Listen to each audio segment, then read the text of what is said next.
आप लोगों को दिखाने वाला हूँ कुछ सब्जियों के बीज जो आप अपने किचन गार्डन या रूफ गार्डन में फरवरी के महीने में लगा सकते हैं। तो मेरे पास कुछ बीज हैं, एक एक करके मैं सबको बताता हूँ कि आपको कैसे लगाना है और कितने दिन में ये ग्रो करेगा। वीडियो को पूरा लास्ट तक देखें। वीडियो के लास्ट में मैं आपको बीज कैसे लगाएं, सॉइल कॉम्बिनेशन के साथ मैं पूरा बीज को लगा के भी दिखाऊँगा। तो एक एक करके हम देखना शुरू करते हैं। बीज को है चिली, तो मिर्ची का भी पौधा आप आराम से लगा सकते हैं। अभी लगाएंगे तो 2 महीने 2.5 महीने में इसमें भी आप तैयार करके आपका पूरे साल फ्रूटिंग करता रहेगा। तो एक पौधा तो मिर्ची का आपके किचन गार्डन में होना ही चाहिए। और आप घर की अगर कोई सूखी मिर्ची हो तो उसका भी बीज आप लगा सकते हैं। सूखी लाल मिर्ची अगर अच्छी क्वालिटी की अगर हो तो उसका भी बीज को आप रात भर पानी में भिगो के सुबह लगा दें, आपका उससे भी जर्मिनेट हो जाएगा। इसके लिए आपको बीज खरीदने की ज़रूरत नहीं पड़ेगी। अगला है टमाटो। तो टमाटो आप अभी लगा देंगे तो टमाटो तो होगा, लेकिन टमाटो लगाने में इस बात का ध्यान रखें कि आपका समर के सीज़न वाला टमाटो हो। ओके, आप जब भी शॉप से ख़रीदें तो वहाँ पे स्पेशली कहें कि समर की वैरायटी वाला दे टमाटो, ताकि वो जर्मिनेट हो। नहीं तो फिर मई जून की गर्मियाँ टमाटो का प्लांट बर्दाश्त नहीं कर पाएंगे। तो टमाटो भी लगा सकते हैं आप। अगला है हमारा ककड़ी। ये तो ज़रूर से ज़रूर लगाएं। और इसके लिए ककड़ी लगाने के लिए ककड़ी का बीज ऐसा होता है, ककड़ी खीरा का बीज लगभग एक जैसा दिखेगा इस तरह का। तो इस तरह का बीज भी आप लगा सकते हैं। और इसको लगाने के लिए आपको बहुत बड़े कंटेनर की ज़रूरत नहीं है। ये जो मैंने डालिया का फूल जिस तरह के कंटेनर में लगा रखा है 10 इंच तक के कंटेनर में, या ये पानी का जो कंटेनर मैंने थोड़ा सा वेस्ट कंटेनर है, ऐसे में भी लगाएंगे तो बहुत अच्छी फ्रूटिंग आपका ककड़ी का होगा। अगला है कुकुम्बर, खीरा। ककड़ी और खीरा ये दोनों तो आपके में ज़रूर होना चाहिए। देखिए दोनों का बीज एक जैसा दिखता है, तो आप अलग अलग से खरीदें। और खीरे को भी आपको बहुत बड़े कंटेनर की ज़रूरत नहीं है, छोटे कंटेनर में भी खीरा आपका हो जाएगा। 10 से 12 इंच तक के गमले में बहुत आसानी से आपका हो जाएगा। इवन 9 इंच के गमले में भी हो जाएगा, थोड़ा कम फ्रूटिंग होगा बट 9 इंच के गमले में भी चल सकता है ये। अगला है जो है आपका वो है फ्रेंच बीन्स। तो फ्रेंच बीन्स भी लगा सकते हैं। ये भी आप 10 से 12 इंच तक के गमले में आराम से इसको भी लगा सकते हैं। और इस सारे बीज का लगाने का तरीका वही है, आपको रात भर पानी में भिगो के रखना पड़ेगा। इसके बाद भिंडी, जिसको लेडी फिंगर भी बोलते हैं, तो इसका बीज कुछ ऐसा दिखेगा आपको। तो इस तरह के बीज को भी आप आराम से अपने कंटेनर में लगा सकते हैं। इसको भी रात भर पानी में भिगो के फिर लगाना होगा। लास्ट में मैं आपको सॉइल मिक्सचर भी दिखाऊंगा जिसमें आप सीड को कैसे जर्मिनेट करेंगे। है वाटरमेलन, आप वाटरमेलन भी लगा सकते हैं। हालांकि इसमें बहुत ज़्यादा फ्रूटिंग तो रूफ गार्डन पे बहुत ज़्यादा फ्रूटिंग इसमें नहीं होती है, बस शौक के तौर पे आप चाहे तो लगा सकते हैं। 2-3 फ्रूटिंग होगी, क्योंकि इसके लिए जो क्लाइमेट और इन्वायरमेंट चाहे वो काफ़ी वार्म और रेत, जो नदी का रेत होता है सफ़ेद कलर का, उसमें लगता है। हमारे इधर बिहार के साइड में नदी के की पानी जब सूखी रहती है उसमें लगती है। तो अच्छी फ्रूटिंग तो बेस्ट परफॉर्मेंस नहीं देगा, बट शौक के तौर पे आप चाहे तो इसको भी लगा सकते हैं, वाटरमेलन को भी। बैगन की वैरायटी शुरू होती है और बैगन में बहुत तरह की वैरायटी आती है। मैं आपको 4 वैरायटी दिखाता हूँ। आप सभी के सभी आपको 10 से 12 इंच के गमले में एक लगाएं। मैंने जो अभी आपको भिंडी बताया लेडी फिंगर, उसको भी अगर बड़े पॉट में लगाते हैं इस तरह के बड़े मछली के कंटेनर में, तो एक पॉट में 2 ही लगाएं। तो लौकी बैगन के लिए और भिंडी के लिए दोनों का सेम प्रोसेस है। कम से कम 8 से 9 इंच के डिस्टेंस पे आपको लगाना होगा। अगर बड़े इंच लगा रहे हैं और छोटे कंटेनर में लगा रहे हैं तो एक कंटेनर में एक लगाएं। तो ये रहा ग्रीन ब्रिंजल, ग्रीन लंबे वैरायटी वाला। इसमें 4 वैरायटी है मेरे पास, 4 वैरायटी की सीड है। ये गोल वाली वैरायटी का सीड है। इसका भी तरीका वही है। आपको इन सब के बीज को आप बिना पानी में भिगोए भी डायरेक्ट डाल सकते हैं। यहाँ पे ब्रिंजल ब्लैक ब्यूटी, इसे बड़े बड़े गोल होते हैं, एक की तरह एक प्लांट पे इसको बोलते हैं। और ब्रिंजल का एक लंबा वाला वैरायटी पर्पल ही है लेकिन लॉन्ग वैरायटी, तो आप इसको भी आराम से लगा सकते हैं। उसके बाद ये मस्क मेलन, ये ज़रूर लगाएं, बहुत मीठा फल होता है ये। और ये आपके हो जाएंगे। इस थोड़ा सा बड़ा कंटेनर इसको भी चाहिए। उसके बाद जो नंबर है अगला, इस तरह के लौकी की, तो इस तरह का लौकी भी आप लगाइए। हालांकि इसको आप चाहो तो इग्नोर भी कर सकते हो, क्योंकि इसमें बहुत ज़्यादा फ्रूटिंग कम होता है, क्योंकि फल इतने बड़े होते हैं ना इसके कि फ्रूटिंग बहुत कम होगा आपका। उसके बाद बीटर गार्ड, ये तो ज़रूर लगाएं, ये बहुत खिलेगा आपका।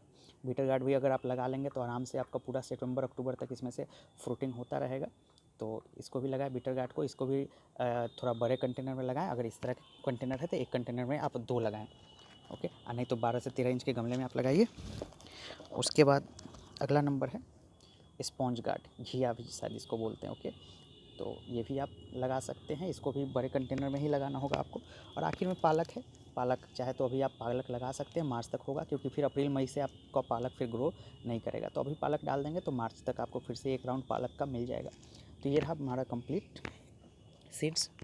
अब मैं आपको दिखाऊंगा इसको किस तरह के सॉइल मिक्स में लगाना है। तो अब मैं आपको कुछ बीज लगा के दिखाता हूँ कि आपको बीज कैसे लगाना है। तो सबसे पहले मैं आपको बताता हूँ कि आपको बीज किस चीज़ में लगाना है। अगर आपके पास अगर सीडलिंग ट्रे है तो आप उसका इस्तेमाल कर सकते हैं। अदरवाइज घर में अगर इस तरह का वेस्ट प्लास्टिक का बोतल है ना, यूज एंड थ्रो जो ग्लासेज आते हैं, अगर इस तरह का है तो इस तरह के बोतल आप ले सकते हैं। इस तरह के ग्लास, छोटे ग्लास जो टी कप आता है, तो एक प्लास्टिक वाली भी आती है ट्रांसपेरेंट, तो इस तरह से वेस्ट का प्रॉपर यूज हो जाएगा। इस तरह के एक पिन ले लें, ओके, और इस तरह के पिन से इसमें बॉटम में कुछ होल कर दें और बॉडी साइड में भी कुछ होल कर दें। जैसा कि देख सकते हैं मैंने बहुत सारे होल करे हैं।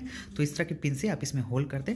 होल बहुत ज़रूरी है ताकि एयर का सर्कुलेशन हो और वाटर लॉकिंग ना हो इसमें। तो इस तरह के मैंने लिया, तो मैं कुछ सीड को आपको लगा के दिखाऊंगा। अब बताता हूँ मैं सॉइल मिक्सचर क्या है। तो सॉइल मिक्सचर काफ़ी लाइट रखना होगा आपको।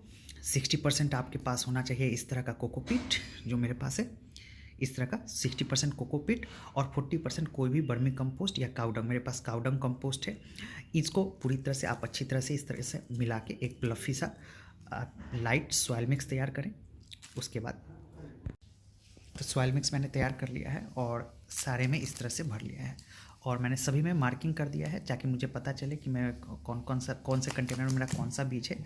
आप इस तरह से स्टिकर वाले से लिख के इस पर चिपका सकते हैं आप भी आइडेंटिफाई करने के लिए। तो अभी मैं आपको सिर्फ छोटे बीज लगा के दिखाऊंगा, क्योंकि वही बीज इसमें लगाऊंगा जिसको पानी में फुला के लगाने की ज़रूरत नहीं है, जो आप डायरेक्ट लगा सकते हैं। बाकी को मैं पानी में गीला कर दिया हूँ, उसको भी मैं पानी, बाकी बीज जो मैंने आपको दिखाया वीडियो में, उसको आप रात भर पानी में भिगो के उसको लगा सकते हैं। तो ये मैं अभी जो इसमें पर्पल ब्रिंजल लगाता हूँ, तो काफ़ी छोटे बीज होते हैं। ऐसे बीज लगाने में ध्यान ये रखें, ओके, ध्यान ये रखें कि इसके ऊपर बहुत ज़्यादा नहीं हो। इसके बाद मैं ये लगा देता हूँ हमारा राउंड ग्रीन ब्रिंजल, वो मैंने इसमें मार्किंग किया है, तो मैं इसमें लगाता हूँ इस तरह से ऊपर रख देना। बहुत छोटे बीज होते हैं और मैं 2 चिल्ली लगा रहा हूँ। बाकी को मैं रात भर पानी में गीला करके उसको लगाऊंगा। उसका भी अपडेट मैं आगे शेयर करूँगा, तो आप हमारे चैनल को सब्सक्राइब जरूर करें।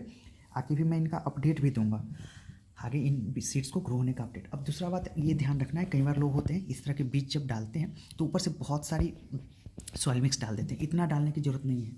जो बड़े बीज होते हैं लंबे वाले, उसमें आप ½ इंच तक अंदर डाल सकते हैं। जैसे लौकी का हो गया, घिया हो गया, इसको ½ इंच तक अंदर डाल सकते हैं। इसको लगाने के बाद आपको सिंपली देखिए इतना सा लेके जस्ट इसके ऊपर आपको सिंपली ऐसे छिड़क देना है, हल्का सा। ज़्यादा आप करेंगे तो फिर वो जर्मिनेट नहीं होगा। इसको बस ऊपर से हल्का सा बस ढक जाए, इतना ही आपको इसमें रखना है। तो इस बात का ध्यान रखें, नहीं तो कई लोगों का शिकायत आता है बीज जर्मिनेट नहीं होता। तो उसका रीज़न यही है कि आप बहुत ज़्यादा, चूँकि बहुत छोटे बीज होते हैं, तो छोटे बीज को आप बहुत ज़्यादा अंदर डेप्थ में नहीं लगा सकते। आप लगाओगे तो फिर आपको नुकसान होगा, आपके बीज जर्मिनेट नहीं होंगे। तो इतने के बाद आप क्या करो, इसमें थोड़ा सा वाटर, पानी इस तरह से सभी पे पानी हल्का हल्का पानी को छिड़क दें। थोड़ा सा मैं नोजल और इसका शार्प कर दूं। हल्का सा मॉइस्चर बना रहे हैं, बहुत ज़्यादा गीला आप नहीं करें, है ना। तो बहुत ज़्यादा गीला नहीं रखें, मॉइस्चर रखें। और इसको कहाँ रखना है आपको मैं बताता हूँ। आप चूँकि अभी सर्दी बहुत है, तो सर्दी काफ़ी तेज़ पड़ रही है हमारे इधर, और फरवरी के महीने की शुरुआत में तो सर्दी पड़ती है। तो अगर आप फरवरी मिड में हैं तो आप रख सकते हैं। बाकी कोशिश करें कि रात में इसको अंदर रख लें, खुली जगह में ना छोड़ें, नहीं तो सर्दियों से ये बीज आपके ख़राब होंगे। और दिन में सेमी शेड इलाके में, जहाँ पे सन की धूप आए, हल्की धूप आए, क्योंकि अभी बहुत कड़ा धूप नहीं होता है, तो आप फरवरी के महीने में इसको सनलाइट में, डायरेक्ट सनलाइट में भी रख सकते हो। बस रात में इस बोतल को आपको अंदर रखना पड़ेगा, नहीं तो फिर आपके ग्रो नहीं होंगे। तो ये इस बात का आप थोड़ा सा ध्यान रखें, बाकी आपका ग्रो होगा। तो फिर मैं अगले वीडियो में मिलता हूँ, तब तक आप चैनल को प्लीज़ सब्सक्राइब जरूर करें। फिर अगले वीडियो में इसके अपडेट के साथ आपसे मिलता हूँ। Thanks for watching.